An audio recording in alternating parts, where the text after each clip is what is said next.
The sprint hurdle just happened, and eyes were on the African Tobi, the Jamaicans Kericka and Megan.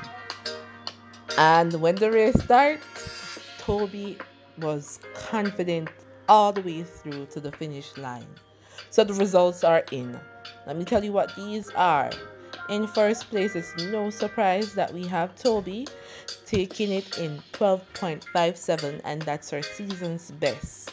In second place, we have Tia Jones. Third place, Megan Tapper in 12.80. Michelle Harrison takes fourth in 12.88. Then Cindy takes fifth in 13.13. And then Crystal Morrison takes sixth in 13.17.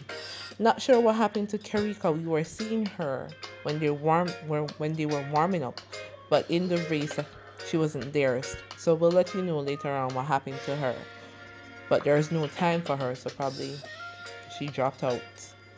Hopefully everybody's okay because the track is wet and some athletes do have challenges running under these conditions. Alright, so that's it. We'll keep you updated